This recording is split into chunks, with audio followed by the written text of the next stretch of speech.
Well, hi friends, welcome to Paula's Kitchen and More. We are not in the kitchen today, but trust me, you're going to want to stick around anyway. We are going on a field trip. A couple weeks ago, I went to Disneyland, and you know how we are. Where we go, you go. I went with our daughter-in-law, Kristen, and baby Mikey. We had a girls' day at Disneyland.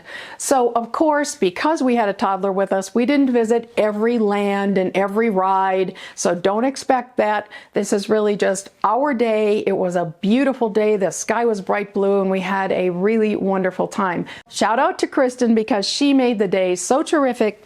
She actually took me to guest services and got an I'm celebrating button for me for my retirement, which had just happened a few days earlier.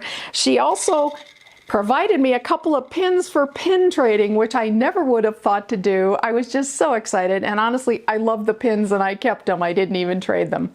Anyway, beautiful, beautiful day at Disneyland. Come on, let's go. It's Wednesday morning, and we've arrived just minutes after park opening, which is 8 a.m. We'll be catching the tram to take us from the parking garage over to Disneyland. Through ticketing and bag check, and we're here. I've only ever been here once, and that was back in 2006. I'm as excited as any kid right now. And how's this for timing? As I'm admiring that perfect floral Mickey, the train goes by.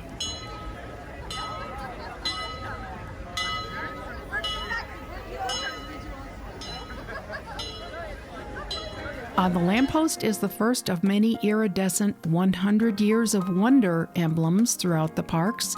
We'll talk about what happened 100 years ago in 1923 in a minute. That little sign on the underpass chokes me up a little, not gonna lie.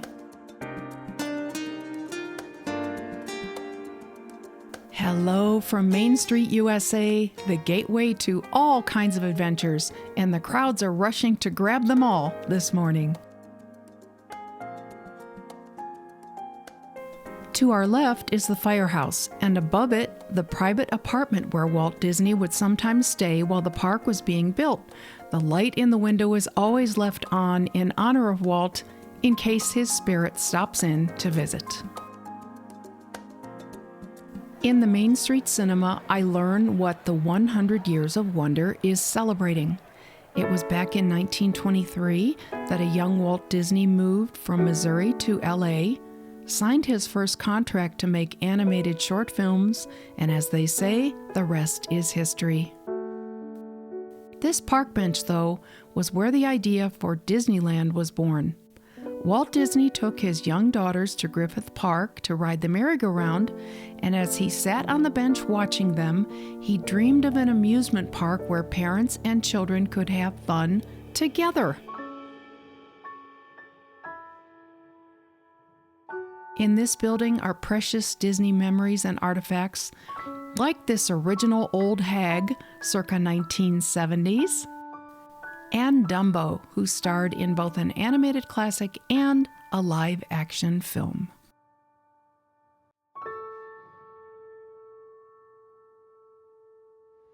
The gift shops on Main Street are, I have to use the word, enchanting.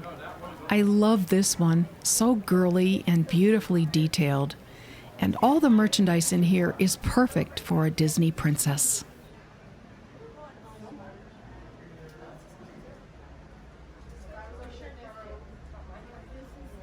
In this shop, we found a coin-operated calliope, which was simply beautiful to look at and listen to, truly a work of art.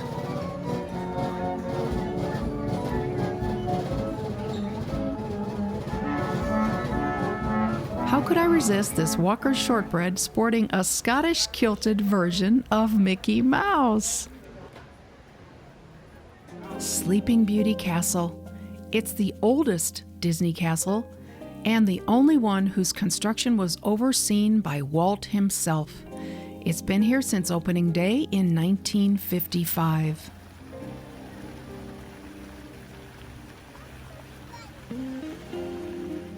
Through the castle is Fantasyland, and looking at this precious little clip, if you're a new grandma like me, the name fits. One of Mikey's must-dos is the Mad Tea Party, a crazy, colorful scene right out of Alice in Wonderland. These spinning teacups have been at the park since day one, and there's a version of this ride at almost all the Disney parks. Dumbo the Flying Elephant, also in Fantasyland, is another ride perfect for a toddler and was worth the 25-minute wait. Dumbo is, of course, based on the original 1941 animated film and has the distinction of being the only attraction that exists in all 6 Disney parks. By the time we got to It's a Small World, the wait was too long for us with a baby, but we did manage to get a cool backside view of the ride from the train, along with some artistic topiaries. Fantasyland is really pretty and truly a throwback to childhood. Shout out to the landscapers, and I love the themed trash cans throughout the park, all spotless clean. The Matterhorn, which is a bobsled ride, commands the view from here as well as from the teacups and even from the railroad. Famous Imagineer Bob Gurr said that this was the hardest project he ever worked on. Over in Frontierland, we caught the Mark Twain steamboat loading passengers for its next voyage on the rivers of America. The Mark Twain is a 5/8 scale sternwheeler, another attraction that has been here at Disneyland since the beginning. It's 28 feet high and 100 feet long and takes passengers on a 12-minute journey. It is a beauty to watch on the water.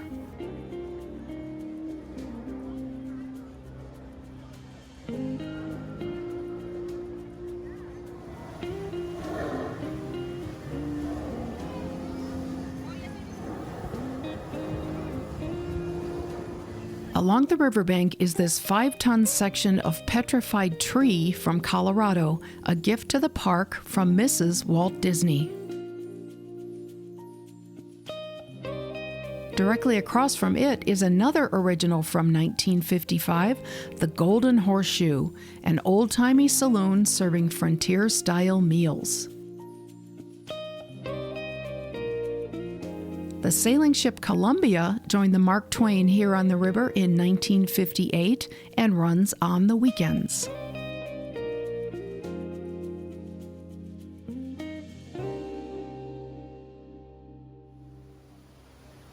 Look at this elaborate setting for Big Thunder Mountain.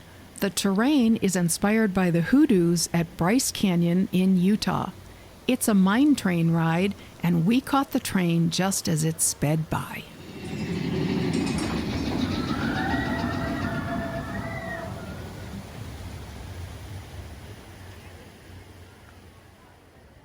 I love the French Quarter theming in New Orleans Square.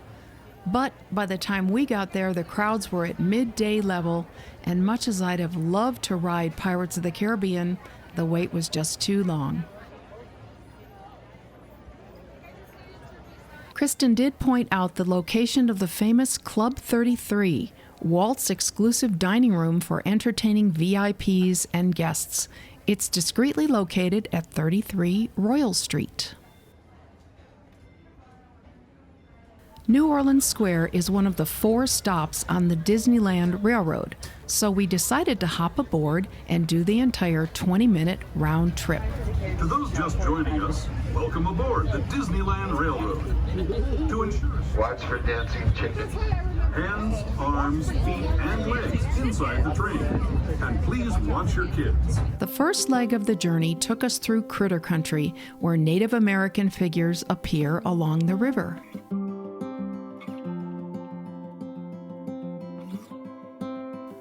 We also got a little ride promo. Wild and downright unbelievable, like on Big Thunder Mountain, where I hear that mysterious spirits have grabbed hold of those mining trains and turned them into the wildest ride in the wilderness.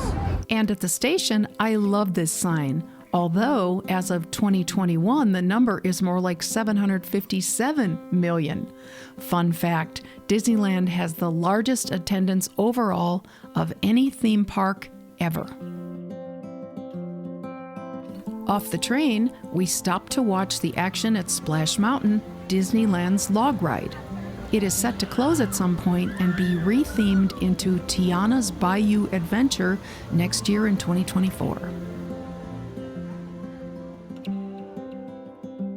In Adventureland, the Indiana Jones attraction is currently closed for refurbishment, but something interesting lives here in this little patch of woods. At the base of this tree is the home of the Little Man of Disneyland, a leprechaun by the name of Patrick Begorra, who was lifted from the pages of Disney's Little Golden Books. This legend is adorable. We'll leave a link to the story in the description box. When Kristen asked me what I especially wanted to see on this girls' trip, this was number one on my list: Star Wars Galaxy's Edge. It debuted here in May of 2019 amid a lot of fanfare and YouTube vlog coverage. I am so excited to see it firsthand. I already love these discarded droids in the shrubbery. Speaking of which, Droid Depot is the first stop inside Galaxy's Edge. The theming in here is fantastic, and so is the selection of droid-themed merch.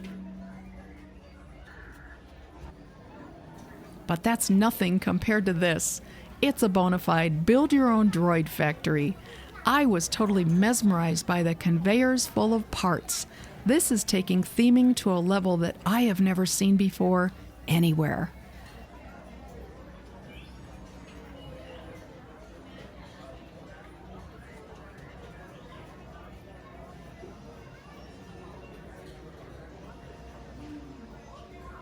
Galaxy's Edge is a 14-acre attraction meant to be the Black Spire outpost on the remote planet Batuu.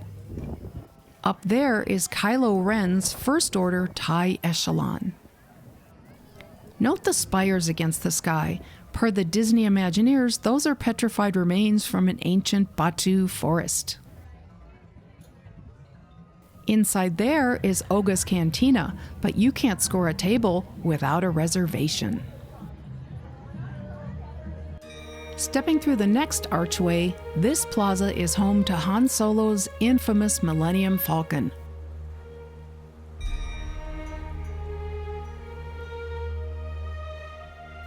The Falcon is the setting for Smuggler's Run, an interactive secret mission attraction.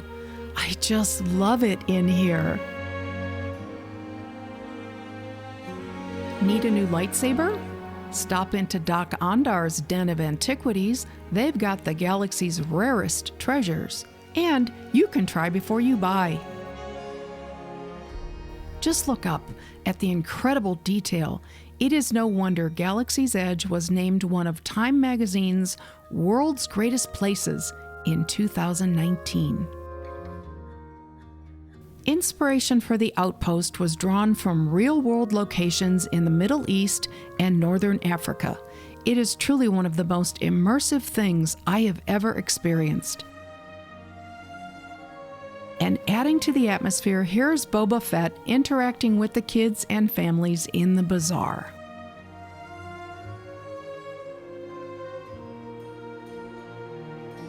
Leaving the bazaar area, we're still not done. Out here are an A-Wing and an X-Wing fighter, and more of those great themed trash cans. This is Rise of the Resistance, one of the most complex attractions ever designed and built by the Disney folks, and lauded as a technical masterpiece.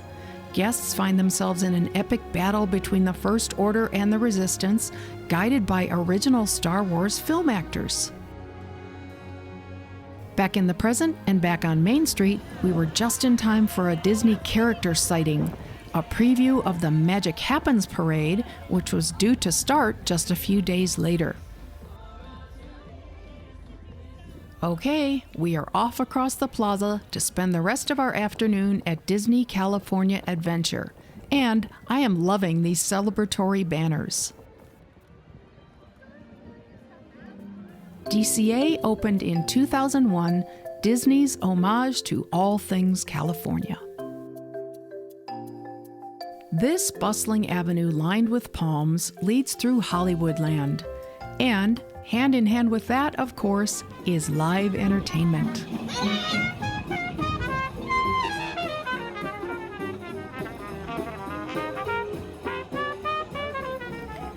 There are 8 areas in DCA, but we only managed to visit a few. It was getting cold and very windy by then for all 3 of us.